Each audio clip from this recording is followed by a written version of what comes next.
Ini mau bikin apa? Pisang geprek, pisang Bandung dia. Oh, pisang Bandung. Kalau pisang Bandung bedanya apa? Bedanya dia gak pakai tepung. Oh, nggak pakai tepung. Dia gak pakai tepung. Oh, jadi langsung digoreng itu aja ya? Iya.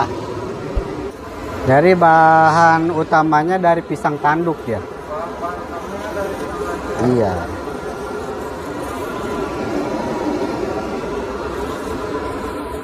Gede-gede bang ya? Iya.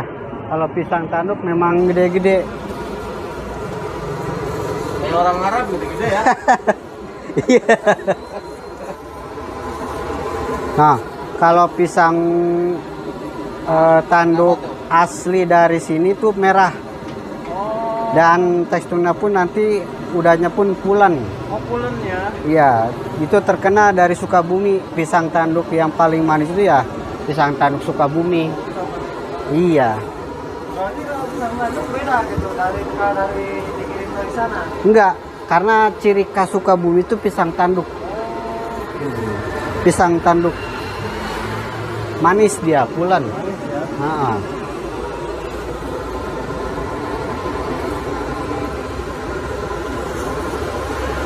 Ini Bang Ade, kalau pisang tanduk sama pisang yang oli tadi harganya sama beda? sama. Sama? Iya. Standarnya berapa? Standarnya 15. Standarnya 15. 15. Iya. Dulu harganya 12. Karena memang sekarang pada naik bahannya Iya. dari bahan bakunya dari biasa sih dari minyak ya kalau sekarang. Jadi naik 3.000. Ya apa namanya kalau ngegoreng pisang Bandung tuh jangan terlalu penuh. Soalnya nantinya susah ngembang. Jadi bisa Ya, dia ngembang dia.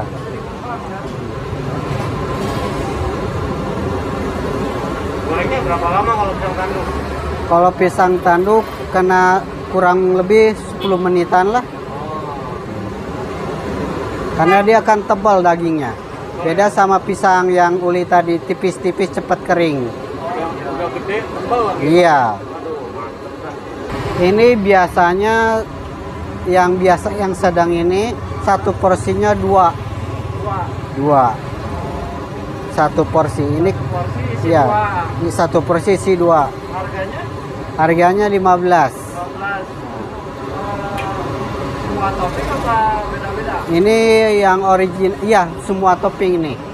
Oh, sama. Ini apa namanya? Pakai susu, pakai meses, pakai coklat, pakai keju dia komplit. Oh, harganya cuma 15.000. Iya, Oh, bagus, bagus. ya memang segitu di sini. Karena mengikuti pasaran sini, Bang. Pasaran di sini ya. Nah.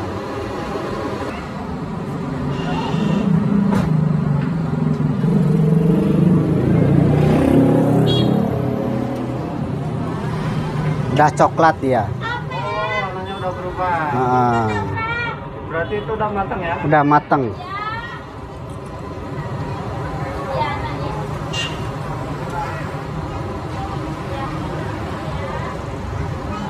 Assalamualaikum warahmatullahi wabarakatuh.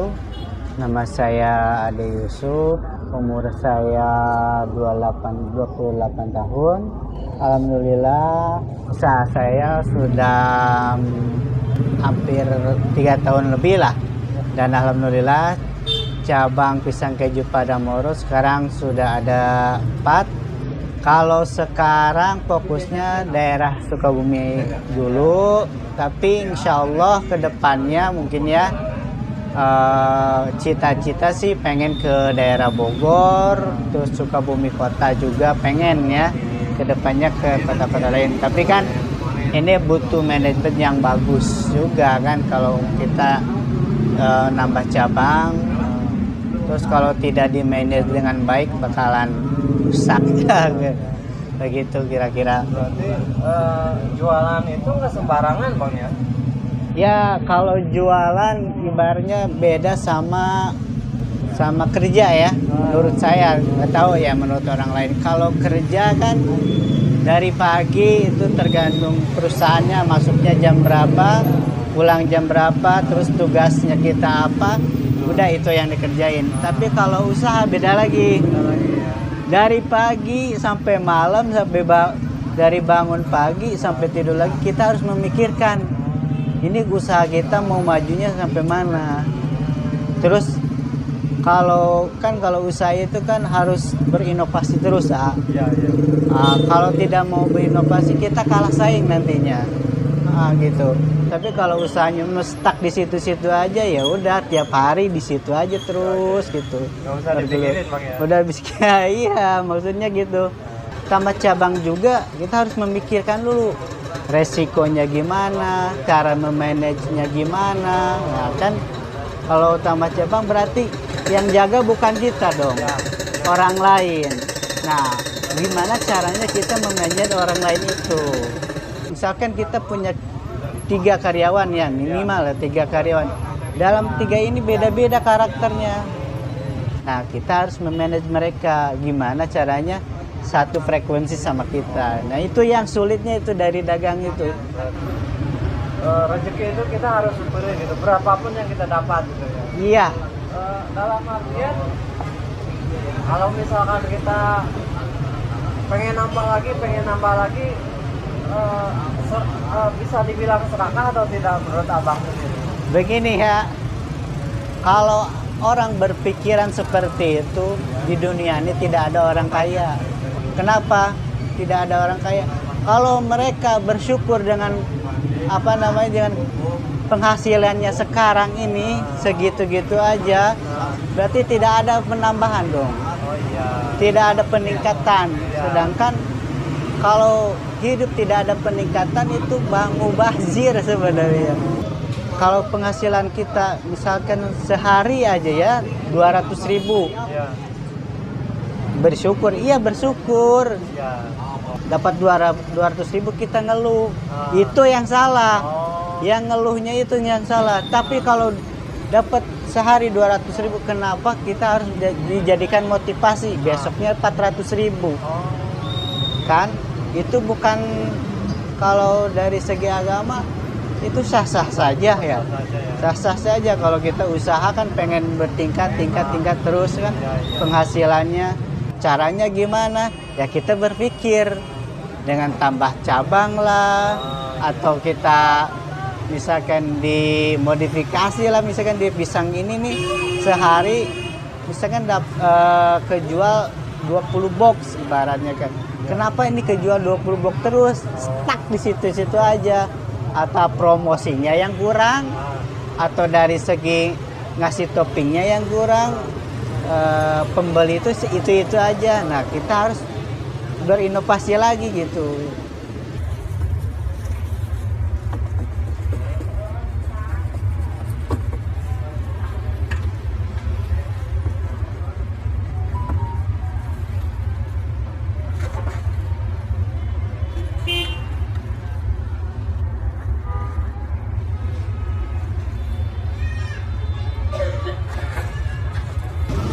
Yang namanya usaha kecil pun kita jadi bos. Maksudnya bukan jadi bos kita banyak duit ya. Jadi bos dalam artian kerjanya diatur sama kita gitu, bukan sama orang lain. Makanya saya suka usaha itu dari segi itu, Kalau usaha otak kita terus dipakai, Kenapa ya? Sekarang 30.000, 20.000. Terus besok berapa, karena kalau usaha itu kan seperti bergelombang, kadang naik kadang turun. Di situ mental jiwa usaha itu di situ, kadang kita turun. Nah itu diujinya dari segi penurunan omset lah, dari sepinya kita, atau apalagi kemarin corona kan. Sebelum corona kita rame banget, pas datang corona, awalan corona masih rame nih. Pas pertengahan corona, semua pedagang semua. Nah di situ, kalau mental kita nggak kuat, udah gulung tikar kita. Karena apa? Kita jual modal, Ya, kita jual modal. Yang penting jalan aja terus dulu. Jalan aja dulu. Karena apa? kita posisi di bawah itu nggak selamanya di bawah gitu kan. Pasti kita akan terus akan ada naiknya gitu di atas. Nah, pas di atas juga kita berpikir nanti juga kedepannya pasti kita ada di bawah lagi nih. Nah, gimana caranya biar kita mentalnya kuat, jualannya lancar, terus berkembang? Ya di situ mental. Ini tadi apa? Tepung terigu sama tapioka ya? Iya. Yang bikin kerennya itu tepung tapiokanya dia. Oh iya. Iya. Beda jauh sama tahu crispy kayak Iya, betul. Chicken ya. Iya, betul. Enaknya usaha kalau lagi rame, alhamdulillah itu 5 juta tuh dalam 4 hari, 3 hari, 2 hari bisa didapat. Itu enaknya usaha. Beda sama kerja ya. Kalau kerja kan udah ketahuan kan slip gajinya berapa, tapi resikonya rendah. Tapi kalau usaha resikonya tinggi gitu kan. Penghasilan per harinya berapa? Cabang pertama itu penghasilan per hari sekarang 1 jutaan lah.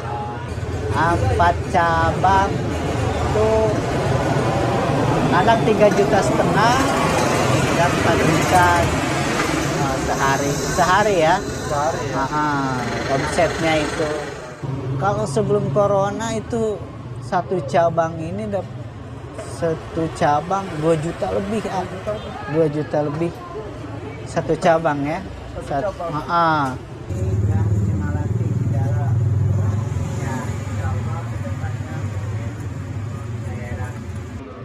Lihat pedagang, wih itu rame, keren tuh ya. Usahanya pasti banyak duitnya. Gue mau nyoba jualan kayak gitu. Mudah-mudahan gue rame. Nah itu orang salahnya dari itu. Dia nggak lihat prosesnya mereka itu seperti apa dulunya. Apakah mereka rugi terus dulu? Apa mereka jual apa di rumah kan? Nggak tahu kan kita. Pengorbanannya itu kebanyakan orang cuman lihat dari ramenya dulu. Itu rame ya. Jualan juga kayak gitu, nggak kayak gitu kalau jualan. Ada pengorbanannya dulu gitu. Wah, menjalani hidup dari kecil ya ada sih, makanya saya usaha seperti ini. Kerja usaha itu dulunya pernah merasakan sangat pahit gitu kan. Dulu kan orang tua nggak punya apa-apa, sangat nggak punya apa-apa. Dia itu kerjanya serabutan di orang lain kan. Nah makanya saya usaha seperti ini dari kecil itu udah diajarin usaha. Kita itu sebelum berangkat sekolah dari kelas 2 SD sampai kelas 6 SD itu masih ya. Sebelum kita berangkat sekolah, subuh-subuh itu udah dagang. Dagang gorengan. Dulu pakai ini pakai giro ya, kalau istilah Sunda itu. Nah, itu masih zaman kayak dulu. Orang tua tuh pagi-pagi tuh subuh-subuh tuh habis sholat subuh udah bikin gorengan bawang, goreng tempe, bikin nasi uduk. Kita keliling berdua nih sama abang saya waktu SD kelas 2 tuh. Keliling kampung jam 6, jam setengah 7 udah pulang. Habis pulang baru berangkat sekolah. Pulang sekolah dagang lagi dagang es mambo itu yang keliling-keliling dari orang kan dulu. Ngambil dari orang. Kalau yang punya kulkas kan orang kaya. Kalau dulu mah. Ini yang bikin kriuknya ini. Apa bang tinggi itu ya? Buat bikin kriuknya dia. Kayak chicken tuh. Oh. Tuh kan? Ini pakai apa tadi? Bumbu yang ini? Iya. Oh pakai adonan ini. Iya. Tambah air lagi ya? Iya, kayak tahu crispy sama gitu. Kunci dari kelancaran usaha, bersyukur pada Allah, jangan tinggalkan ibadah, sholat. Yang kedua, restu orang tua, doa orang tua. Yang ketiga, tekad kita. Makanya kalau hari ini kita sedih, jangan ngeluh. Mungkin Tuhan lagi dari ajang-ajang nih ngasih rezeki buat besok gitu. Terus bersedekah subuh sama yatim piatu, itu sih nggak bakal rugi sih buat kita mah.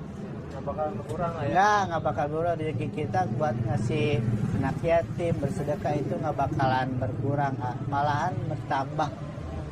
Kalau kita habis berbagi tuh dalam hati gitu plong gitu nggak bisa diungkapin lah gitu apalagi kalau lihat anak-anak gitu, anak-anak kecil, terus anak yatim piatu kita ngasih, ya Allah gitu kan, dengan rezeki segini pun kita udah seneng banget gitu kan, walaupun ngasih kita nggak gede gitu ngasih ke mereka itu nggak gede, tapi kan bukan dari nilainya, bukan dari nominalnya gitu kan, tapi keikhlasan kita gitu buat berbagi sama orang lain gitu. Apa yang cita-citakan untuk kedua orang tua? Orang tuanya masih ada? Alhamdulillah dua-duanya masih ada. Saya sih kedepannya pengen semua anak ya pengen ngebahagiain orang tua kan.